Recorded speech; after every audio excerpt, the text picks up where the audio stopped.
sa hantungan nitong paglalakbay, si Jesus ay makamtan.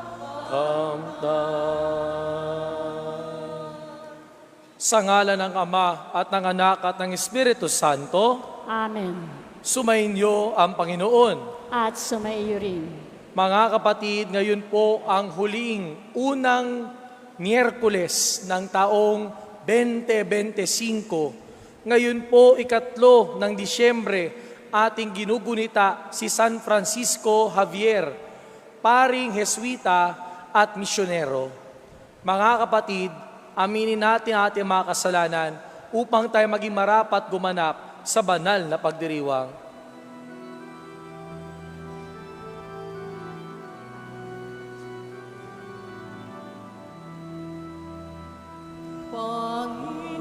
Panginoon, kawan mo kami, kawan mo kami.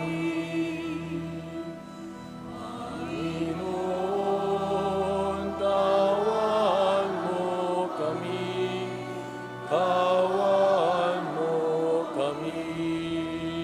Kristo, kawan mo kami, kawan mo kami. Kristo, kawan mo kami, kawan mo kami. Panginoon, kawan mo kami, kawan mo kami. Panginoon, kawan mo kami, kawan mo kami. Kaawaan tayo na makapangyarihan Diyos, patawarin tayo sa ating mga kasalanan at matnubayan tayo sa buhay na walang hanggan. Amen. Manalangin tayo. Ama naming makapangyarihan, sa pangangaral ni San Francisco, ikaw ay maraming kinamit na mga tao para maging iyo. Ipagkaloob mong maging gayong kasigasig ang kalooban ng mga nananalig at magalak ang sambayanang banal sa pagkakamit ng maraming makaanib sa lahat ng panig ng daigdig. Sa pamamagitan ni Jesucristo, kasama ng Espiritu Santo, magpasawalang hanggan. Amen.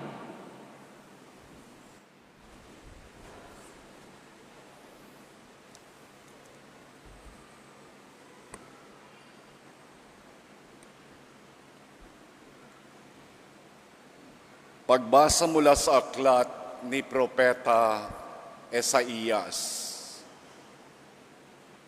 Sa araw na iyon, sa bundok ng Siyon, aanyayahan ng Panginoon ang lahat ng bansa. Gagawa siya ng isang piging para sa lahat na ang handay masasarap na pagkain at inumin. Sa bundok ding ito'y papawiin niya ang kalungkutang naghahari sa lahat ng bansa. Lubusan na niyang papawiin ang kamatayan, papahirin niya ng Panginoon ang luha ng lahat. Aalisin niya ang kahihiyan ng kanyang bayan. Kung magkagayon, sasabihin ng lahat, siya ang ating Diyos na ating pagtitiwalaan, ang inaasahan nating magliligtas sa atin. Magalak tayo at ipagdiwang ang kanyang pagliligtas. Iingatan ng Diyos ang bundok na ito. Ang salita ng Diyos. Salamat sa Diyos.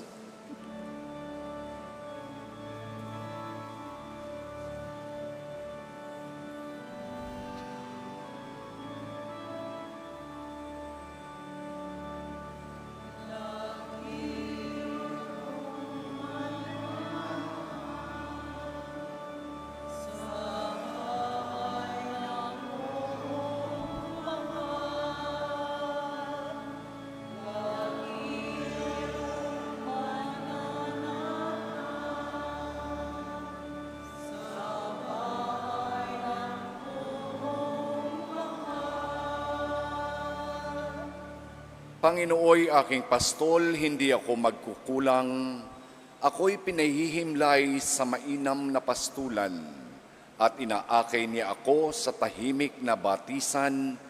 Binibigyan niya ako niyong bagong kalakasan.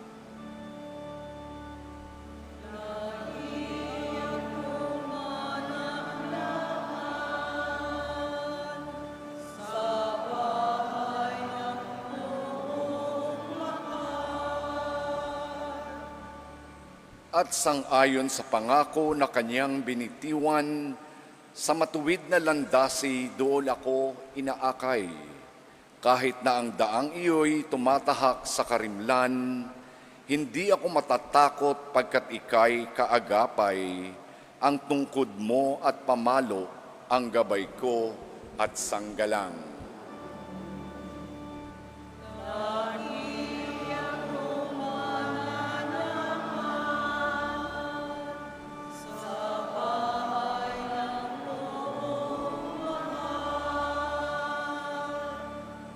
Sa harapan ng lingkod mo, ikaw ay may handang dulang. Ito'y iyong ginagawang nakikita ng kaaway. Nalulugod ka sa akin, na ulo ko ay langisan, at pati na ang kalis ko ay iyong pinaaapaw.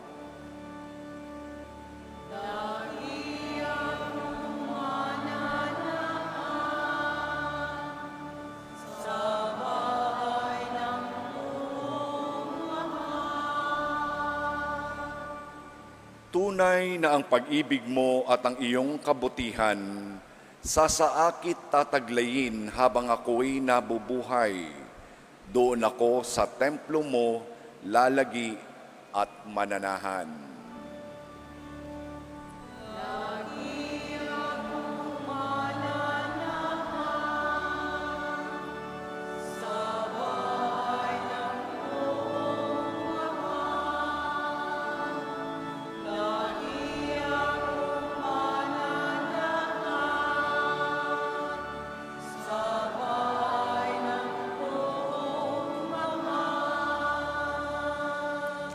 Magsitayo po ang lahat.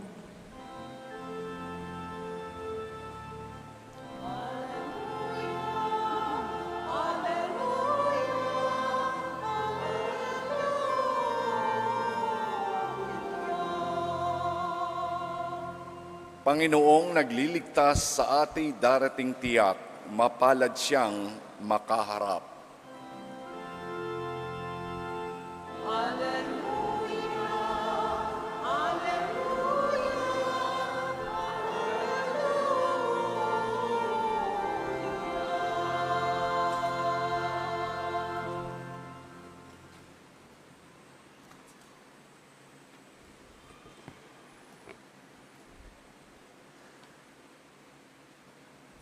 Sumainyo ang Panginoon. At sumaiyo rin.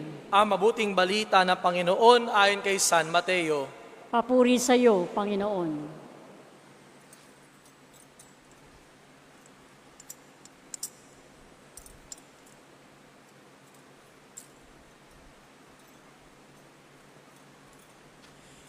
Noong panahong iyon, nagbalik si Jesus sa tabi ng lawa ng Galilea at siya'y umahon sa burol at naupo. Nagdatingan ang napakaraming tao na may dalang mga pilay, bulag, pingkaw, pipi at marami pang iba. Inilagay nila ang mga may sakit sa harapan ni Jesus at kanyang pinagaling sila. Namangha ang mga tao nang makita nilang nagsasalita na ang mga pipi, gumaling na ang mga pingkaw, nakakalakad na ang mga pilay, at nakakakita na ang mga bulag, at nagpuri sila sa Diyos ng Israel. Tinawag ni Jesus ang kanyang mga alagad at sinabi, "Nahahabag ako sa mga taong ito, sapagkat 3 araw na ngayong kasama ko sila at wala na silang makain. Hindi ko ibig na sila'y palising gutom, baka sila mahilo sa daan." At sinabi ng mga alagad, "Saan po tayo kukuha rito ng tinapay na makasasapat sa gayong karaming tao? Ilan ang tinapay ninyo riyan? Tanong ni Jesus sa kanila. 7 po, sagot nila. At ilang maliliit na isda. Ang mga tao ay pinaupo ni Jesus sa lupa. Kinuha niya ang 7 tinapay at ang mga isda at nagpasalamat sa Diyos. Pagkatapos pinagpira-piraso niya ang mga iyon at ibinigay sa mga alagad para ipamahagi sa mga tao. Kumain ang lahat at nabusog. At nang tipunin nila ang mga tinapay na lumabis, nakapuno sila ng 7 bakol na malalaki. Ang mabuting balita ng Panginoon. Pinupuri ka namin, Panginoong Hesukristo. Magandang hapon po sa inyong lahat. Magandang hapon po, Padre. Kamusta na po kayo? Ngayon po ang huling first Wednesday ng taong 2025. At narito tayo, hindi lamang dahil tayo ay nagdedebosyon sa mahal na ina ng laging saklolo, pero for sure, ilan po sa atin dito, siguro'y may pinagdarasal pa at hinihingi pa sa Panginoon ngayong taong 2025 sa nalalabing ilang araw ng taong ito. Siguro ang iba sa atin humihingi ng isang himala. Hindi ba awitin ito? Himala, kasalanan bang humingi ako sa langit ng isang himala? At mga kapatid, himala, yan po ang tema ng mga pagbasa natin.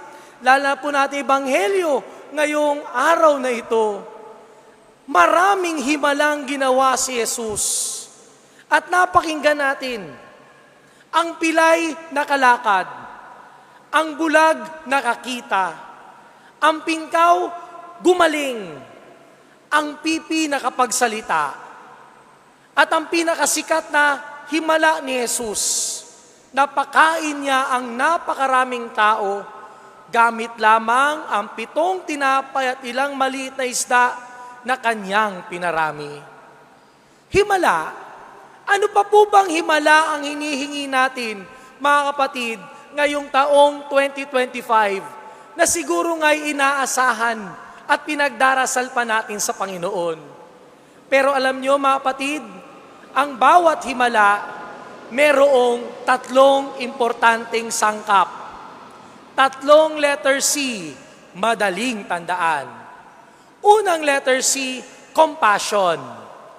Ang himala po ay dahil po sa compassion ng Panginoon. Maganda po yung salitang compassion sa wikang Filipino. Malasakit.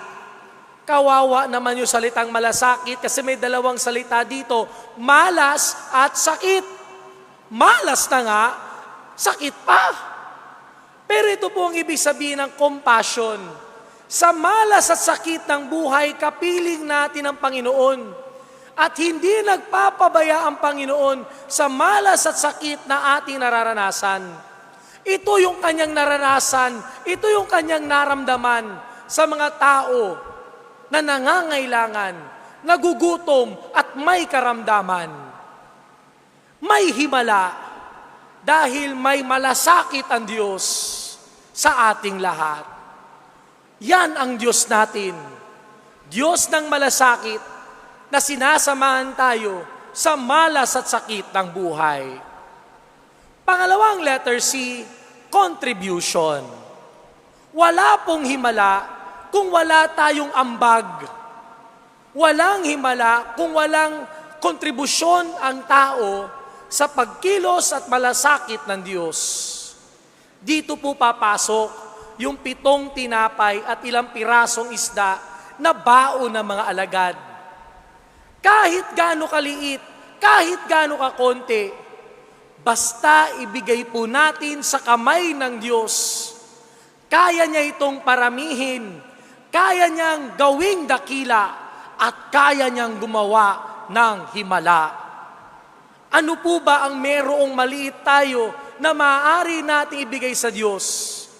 Ano yung pitong tinapay natin na siguro nga minsan iniisip natin hindi sapat, kulang pa nga.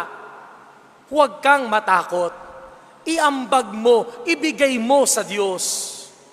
Tama si Nora Honor, walang himala. Ang himala ay nagaganap sa puso ng tao. Pero tandaan, walang himala kung sa puso lang. Kailangan may kamay din na kumikilos. Yan ang ibig sabihin ng contribution.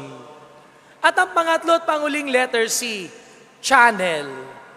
Ang hamon sa atin, maging instrumento at daluyan tayo ng himala sa araw-araw ng buhay natin.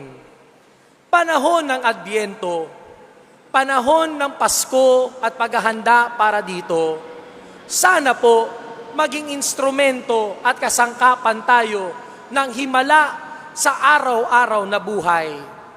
May mga taong pilay. Pilay dahil hindi makakilos sa kabutihan. Sa ating pag-encourage sa kanila, kaya nilang lumakad ng tuwid at maayos.